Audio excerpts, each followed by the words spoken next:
नमस्कार दोस्तों, स्वागत है आपका आपके अपने शो दिव्य गर्भ में। आपके साथ मैं हूं आशा नकरानी और मैं हूं भाविना देसाई। और आज हम आप ही के सवालों के जवाब लेकर के आए हैं, क्योंकि कई सारी महिलाओं को बहुत ही छोटे छोटे कन्फ्यूजन होते हैं, बहुत ही छोटी छोटी बातें उनको चिंता में लेके जाती है।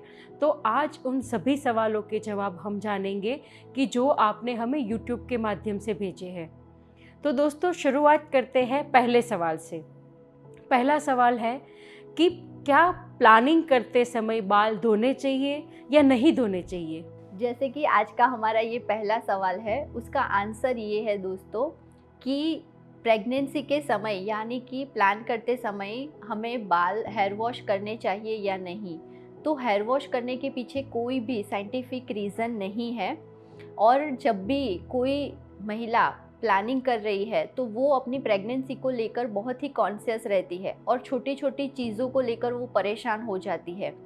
लेकिन ये समझना बहुत ज़रूरी है कि हेयर वॉश करना नहीं करना, इसके पीछे कोई साइंटिफिक रीज़न नहीं है। अगर आपका IVF या तो IUI प्रोसेस भी हो रहा है तो उस समय भी आप हेयर वॉश कर सकते हैं।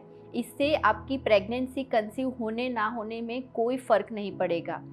एक और भी मान्यता प्रचलित है हमारे भारत देश में कि जब भी प्रेगनेंसी कंसीव होती है तब से लेकर हमारी गोद भराई का जो समय आता है तब तक हेयर वॉश नहीं करना है।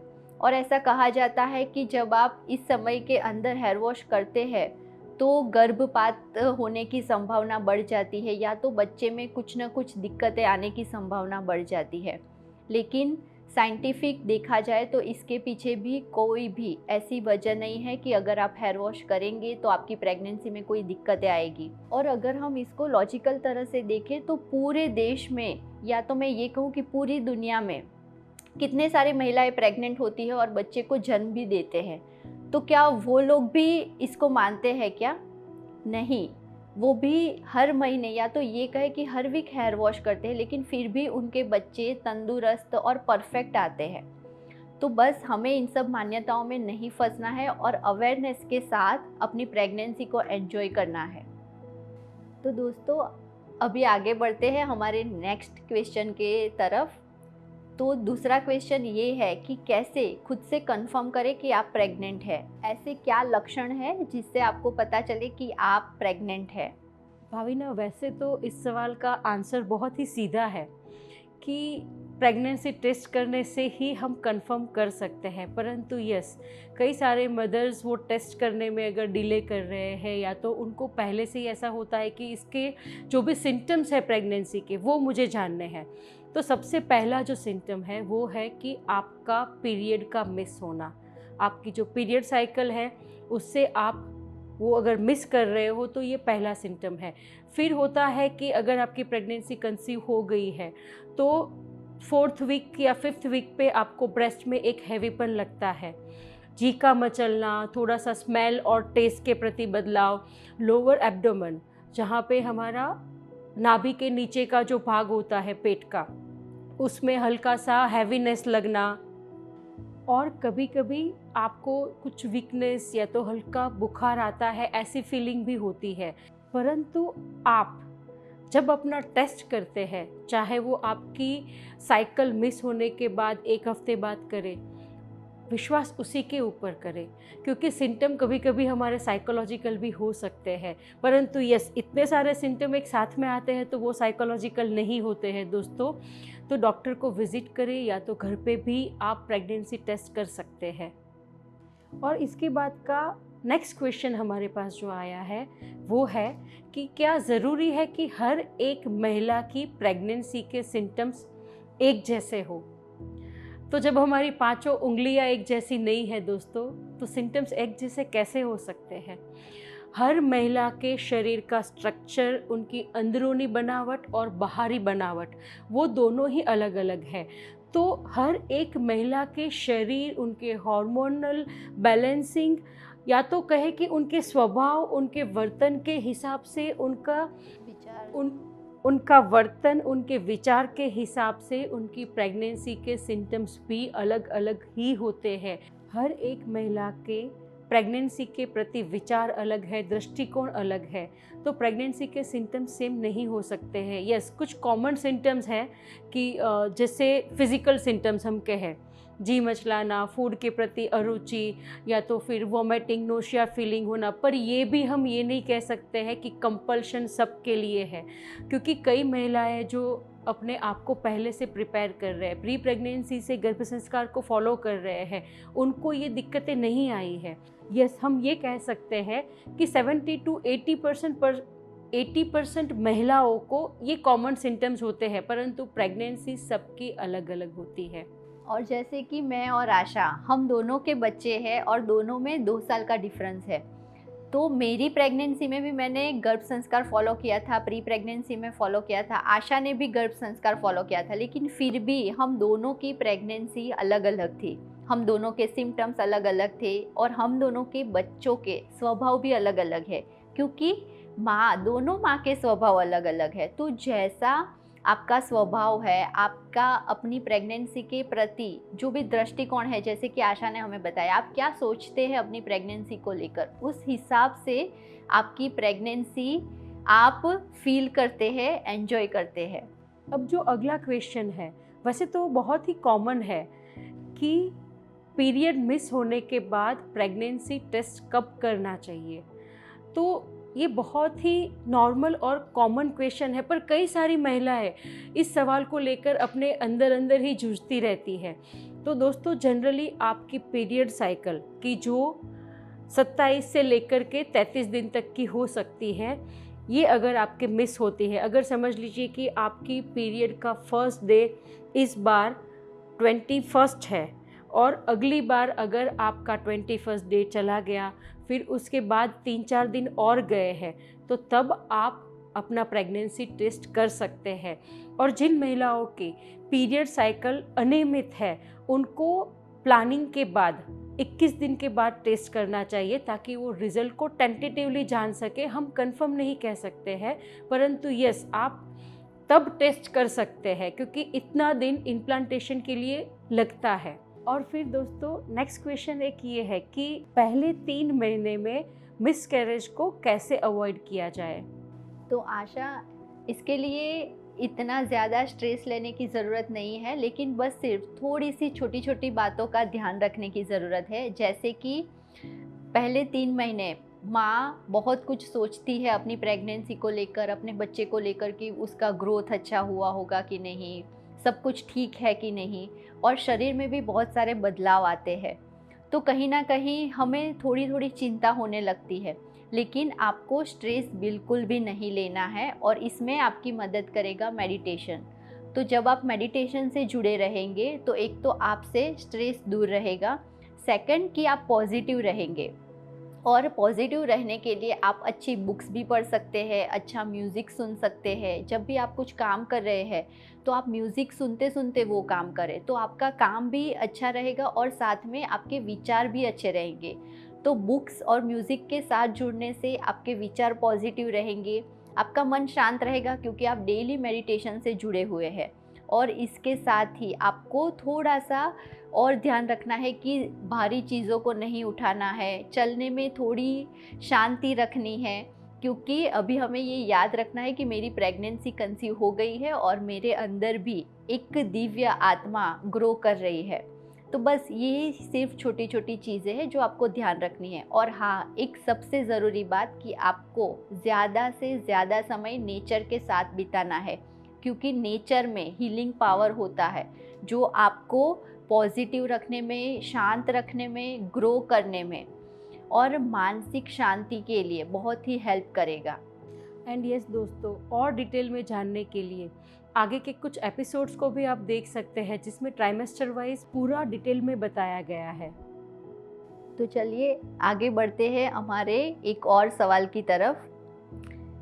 सवाल ये है दोस्तों कि क्या विवाह पश्चात संतान उत्पत्ति करना अनिवार्य है, या तो संतान उत्पत्ति करना किसी भी तरह से गलत है।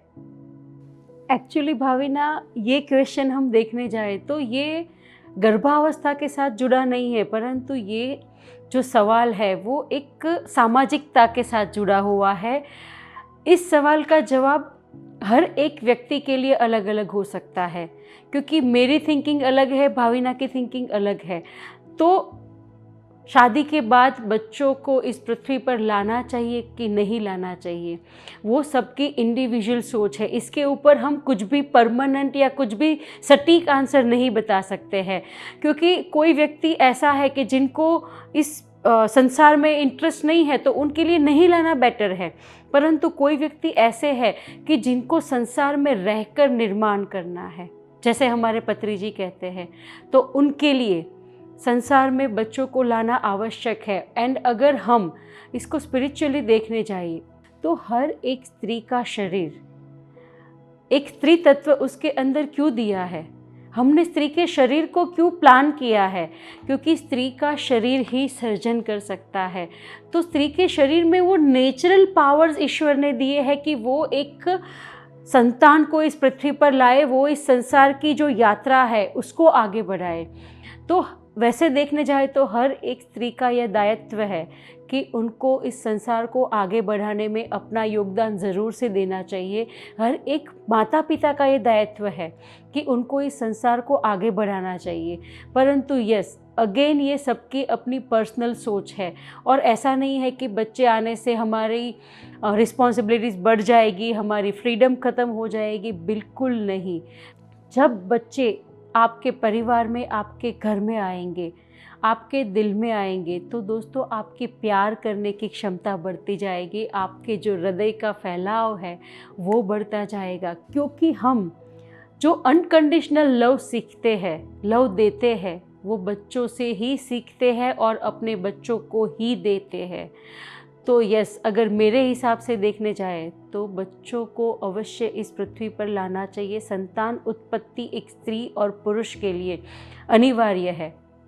लेकिन एक चीज़ ये भी है दोस्तों कि हर एक की सोच अलग है, जैसे कि आशा ने बताया, और हम सब अपनी अपनी आत्मा की यात्रा लेकर यहाँ पे आए हैं। तो कभी कभी ऐसा भी हो सकता है कि आपने अपनी यात्रा में पेरेंट्स बनना लिखा ही नहीं है। तो ये भी हर एक आत्मा की अपनी सोच है, अपना प्लान है। तो हमें किसी को भी जज नहीं करना है, बस हमारी आत्मा की यात्रा को समझना है और उसे फॉलो करना है। दोस्तों आगे बढ़ते हैं एक और सवाल की तरफ। सवाल ये है कि क्या आप प्रेगनेंसी के दौरान जेनेटिक डिसऑर्डर को अपने बच्चे में आने से रोक सकते हैं? अगेन भाविना, ये भी बहुत ही खूबसूरत सवाल है कि जनरली हम जेनेटिक डिसऑर्डर किसको कहते हैं, कि कोई बीमारी या कोई ऐसे लक्षण जो आपके बच्चे के अंदर आपके द्वारा पास हो रहे हैं, चाहे वो मदर के द्वारा हो, चाहे वो फादर के द्वारा हो। परंतु जेनेटिक डिसऑर्डर सिर्फ इतना नहीं है। जेनेटिक डिसऑर्डर की अगर हम व्याख्या करने जाएं तो वो बहुत ही वास्ट है। एक माँ और पिता, उनके स्वभाव से लेकर, उनकी आदतों से लेकर, उनकी थिंकिंग पैटर्न से लेकर, समाज के प्रति उनकी मान्यता को देखने जाए, खुद की बिलीफ सिस्टम को देखने जाए, ये सब जेनेटिकली हम पास कर सकते हैं। परंतु कब तक? जब तक हम अवेयर नहीं हैं। और अगर एक माँ अवेयर हो गई तो फैमिली के कितने भी पुराने अगर जेनेटिक कोई बीमारी भी है या कोई पुरानी बिलीफ सिस्टम है, उसको भी माँ ब्रेक कर सकती है। तो यस, डेफिनेटली हम इसका आंसर दे सकते हैं भाविना कि एक माँ चाहे, एक माँ अवेयरनेस से अपने ऊपर काम करे तो ज़रूर से कोई भी तरह के जेनेटिक डिसऑर्डर को वो आगे कंटिन्यू होने से रोक सकती है और उस संतान को एक नई समझ के साथ इस पृथ्वी पर ला सकती है कि जिससे आपके संतान की आने वाली पीढ़ियाँ भी उस जेनेटिक डिसऑर्डर से दूर हो जाए। तो यस, ये डेफिनेटली एक माँ के हाथ में है। और फ्रेंड्स, हमने आगे एक एपिसोड में इस जेनेटिकल डिसऑर्डर के बारे में बहुत ही अच्छे से बताया है, तो ज़रूर से उसको सुनिए और अपने इस मिथ को भी तोड़िए। और फिर आगे हमारे पास एक और क्वेश्चन आया है और बहुत ही सुंदर क्वेश्चन है भाविना, कि सरोगेसी में अपने बच्चे को वाइब्रेशन कैसे भेज सकते हैं? सबसे पहले तो हमें ये जानना ज़रूरी है कि ऐसी प्रेगनेंसी में सबसे पहला प्रभाव माँ का ही पड़ता है, और वो बच्चा जिनके गर्भ में है, उनके विचार, उनकी थॉट प्रोसेस, उनकी बिलीफ सिस्टम, और वो अपनी प्रेगनेंसी को लेकर क्या फील करते हैं, ये सब प्रभाव तो बच्चे पे पड़ने ही वाला है। लेकिन एक बात ये भी है दोस्तों कि अगर आप चाहे तो अपने वाइब्रेशन से उस बच्चे को बहुत कुछ हील कर सकते हैं, बहुत कुछ बता सकते हैं, बहुत कुछ अच्छे संस्कार दे सकते हैं।